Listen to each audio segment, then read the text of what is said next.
From the opinion pages of the Wall Street Journal, this is Potomac Watch. Business keeps hitting walls in Washington as Amazon scraps a deal to buy iRobot, and the Justice Department stops a merger of Spirit Airlines and JetBlue. Welcome, I'm Kyle Peterson with the Wall Street Journal. We are joined today by my colleagues, columnists Alicia Finley and Kim Strassel. Washington versus business is an old story, but we've added a few new chapters here in recent days. And Alicia, I know you in particular have been following these closely. So let's start with this Amazon iRobot deal. Here was the announcement on Monday. It says they've entered into a mutual agreement to terminate their previously announced acquisition that was signed on August 4th, 2022. So about a year and a half later, this deal is not now going to go through. What happened, and what do you suppose the consequences of this are? So, as you point out, this deal has been kind of put on ice for the last year and a half since it was announced. The FTC, the Federal Trade Commission, announced it was going to investigate the deal back in September 2022. And that's not unusual for a deal of this size. But usually because Amazon doesn't compete directly with iRobot, this is not a horizontal merger. This is what would be considered a vertical merger. The standard of review is a lot lower. And there's no reason why this shouldn't have just been waved through like many other acquisitions. However, the left doesn't want big companies, especially big tech companies, from growing any bigger. And that is by acquisition. And they theorize that, well, Amazon should have to, instead of buying up her startups, it should have to develop the iRobots, Roomba, or other technologies. It shouldn't be allowed to acquire them. This ignores a lot of market realities. But that was pretty much the reason for the opposition from the left, is they just don't believe that big companies should be getting any bigger, and especially in this case, Amazon, which already does have, as Elizabeth Warren pointed out in the letter, an advantage in the robotics space, and it's using a lot of robotics to man its or operate its factories, and that's helped make it more efficient. It actually made it more competitive in the retail space. But you could also see where it could want to use the iRobot's technology. And iRobot, by the way, it's known mainly for the Roomba vacuum cleaner. But iRobot really has a lot of engineering talent that's been focused on robotics, and it's really been the leader in this space. And so that was the real reason why Amazon wanted to buy iRobot. It didn't want the Roomba. It wasn't willing to pay $1.7 billion just for kind of a smart vacuum cleaner. But it really wanted iRobot's engineering talent. FTC just kind of let the European Commission take the lead on the investigation.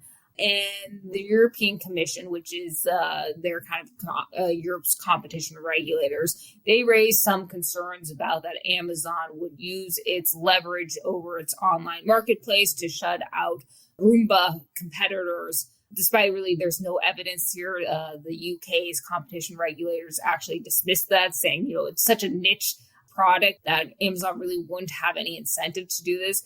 But the European Commission essentially was using this as a pretext to kill the deal. And Amazon, or from what I understand or I've heard, is that the European Commission wouldn't even accept any quote-unquote concessions or remedies to assuage or allay their concerns about this kind of predatory practices, or so to speak. The FTC kind of let the European Commission kill the deal, probably because Lina Khan, the chair at the FTC, I gather, knew that she wouldn't be able to win in court under the modern antitrust standard of consumer welfare. And so I think she knew that she would not win in court on this. And so she just kind of deferred to the European Commission, which basically pocket vetoed it. And that's a long background, but that's what happened here. One thing that's remarkable about this deal falling through, though, is the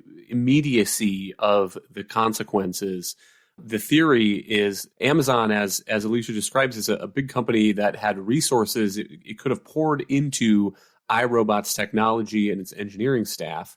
And the day that the deal was announced to be off, iRobot also announced that it was undertaking restructuring to more closely align its cost structure with near-term revenue expectations. That includes cutting $20 million in R&D expenses, offshoring of non-core engineering functions to lower-cost regions, according to the press release, and then pausing all work related to non-floor care innovations. And so, Kim, if the theory of stopping this deal was that iRobot was going to invest on its own in new technologies, new products, and so forth, and if you stopped Amazon from acquiring it, then Amazon would maybe do similar sort of R&D work, do similar sort of investment, and then you would have two companies competing in this robotic space instead of one. But that does not seem to be the case from what happened here. Essentially, you stopped the investment that iRobot needed to continue those innovations. The reason Amazon wanted this company is because it was innovative and because it's also operating in a space that has enormous future potential. Robotics is really becoming a huge area, much like artificial intelligence and some of these brave new world industries. And so the fact that iRobot has said that it's going to pause doing additional investment and work, anything beyond its floor care products, is concerning. And I think this gets to a bigger issue about these nefarious regulators who think that they know best, and they come up with these cockamamie ideas as to why companies shouldn't actually merge or have takeovers or allow acquisitions. Most of the reasons that they have lost, and Lena Khan, by the way, has lost a great deal in court, is because American courts understand that the best way to look at antitrust, by and large, is on a consumer welfare standard, meaning is this ultimately going to benefit consumers? That's what we hope. And there's no way that all these layoffs that you're looking at right now, the loss of innovation, is helping. Also, this is sending a terrible signal to investors in the United States potential robotics industry, because they face the prospect that if they wanted to come in, try to buy a startup, if they were too big, those mergers or acquisitions would also fail. And so this is a real bar to capital. And the thing that's just absolutely crazy to me and just shows completely how backward the thinking is in the Biden administration is, on the one hand, if the Biden administration flooding the economy with all this money for industries that really are kind of dodgy bets like green energy in the name of competing with China, whereas you have all these entirely functioning and flourishing and innovative companies out there that are trying to actually compete with China in their own right by doing smart deals and the allocation of capital. And the administration is getting in the way of those being able to do that and sending a terrible message for the continuance of that process and innovation too. It's really, really harmful to the economy as a whole. Hang tight. We'll be right back in a moment. Welcome back. Let's turn to the merger that is now on hold between JetBlue and Spirit Airlines. And this was a case that was not at the FTC. This went to court and was ruled on by a judge. Alicia, give us a sense of what the case that they made was and what the judge said in response. So the Justice Department has had a little more success than the FTC has in challenging mergers. At least recently, it also recently won an injunction against a JetBlue Northeast or alliance in the Northeast region, Boston, New York, with American Airlines. Here, JetBlue had had a bidding war actually last year with Frontier Airlines for Spirit Airlines. And Spirit Airlines, Frontier, they provide really cheap fares, and the way they do that is by unbundling their products. And so you have to pay extra for a carry-on. You have to obviously pay extra for legroom.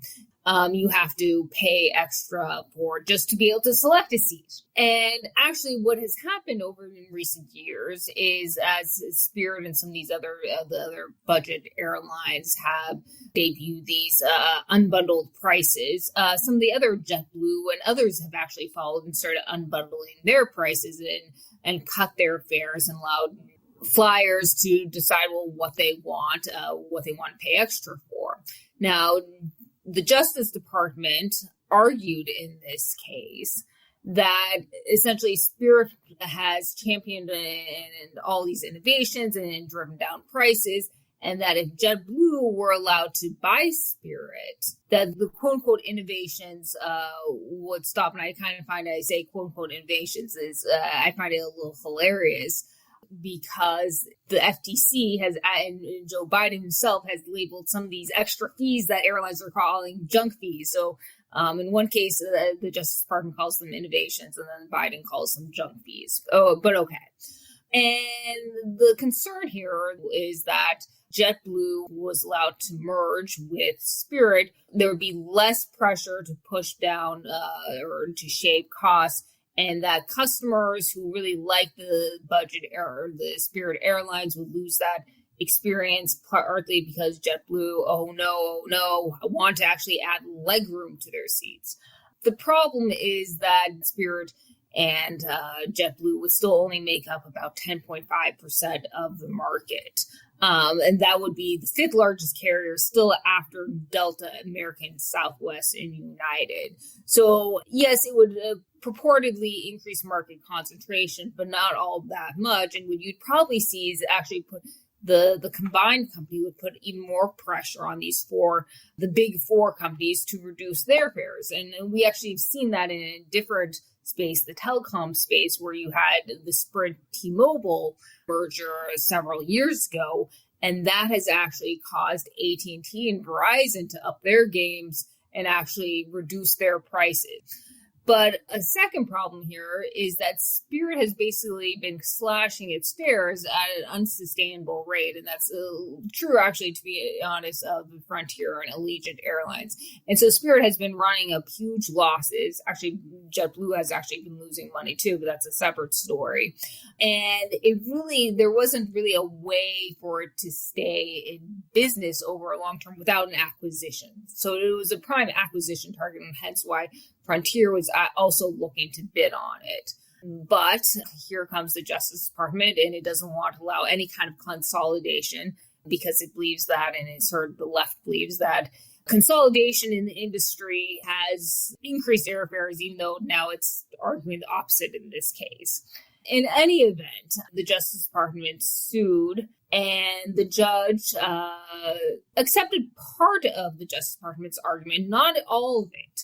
The judge's opinion is a little bizarre, to be honest. He actually conceded that a lot of JetBlue's defense, and that, customers on the whole would benefit. JetBlue's acquisition would actually probably drive down fares overall, and that it could also increase competition in the aggregate. However, because they're on select routes, certain customers would no longer have the Spirit option, and Spirit customers who really like to fly Spirit, because they would no longer be able to do so. That would hurt those consumers, and therefore that the deal under the Clayton Act, it must be blocked, and no matter that customers on the whole would benefit. And this is kind of, again, a bizarre interpretation of antitrust law. And that's one reason I think Spirit is hoping that when it appeals, and it is planning or hoping or aiming to appeal, that it maybe get a better shake from the, I believe it goes up to the First Circuit Court of Appeals, at least on the legal, because the case wouldn't be appealed based on the facts. It would be reviewed based on the law, how the judge's interpretation of the Clayton Act and the law. And so I think it's kind of has a holy Mary that maybe, if it gets appealed, maybe the appellate judges will overrule the lower court judges' interpretation of what the Clayton Act requires. The news on Tuesday was that JetBlue and Spirit had asked for an expedited appeal from the First Circuit Court of Appeals because the merger closing date, the outside closing date, is approaching in July. But Kim, maybe the appeals court will have a different view of this. I always find these cases notable because a lot depends on how you frame the question and how you define what the market is for the purposes of competition. Are JetBlue and Spirit competitors in this limited space of ultra low cost carriers. And so then combining them reduces competition in that space. Or are they competing for the broader flying public's business? The four main carriers, Delta, American, Southwest, and United, each have roughly 15% of market share. And would a combined Spirit JetBlue be able to offer other services, upgraded services, different routes that could eat into the market shares of those big four?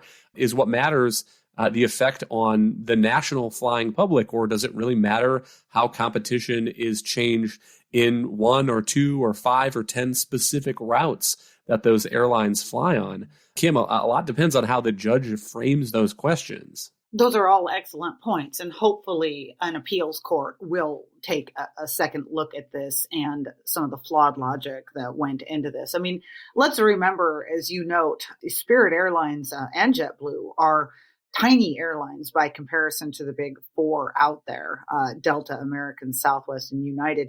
Even if they combined, they would still only be the 5th largest U.S. carrier. To your point about how the questions are put in these lawsuits, think back to the fact that in 2021, Justice challenged JetBlue's attempted alliance in the Northeast with American Airlines. And at that point, Justice Department argued that it was JetBlue and its existence that was, spurring the big carriers to cut fares. Now it's turned around and it's arguing that it's Spirit that is the one that's driving price cuts, and it's JetBlue who's stopping the innovation. You can't have it both ways unless you're the Department of Justice.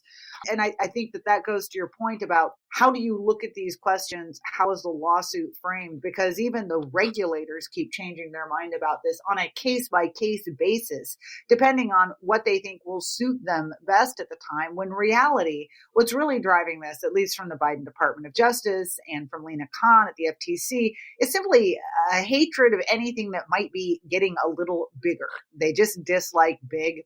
And that shouldn't be the question we're asking. Again, the question needs to be asking, is this benefiting consumers overall?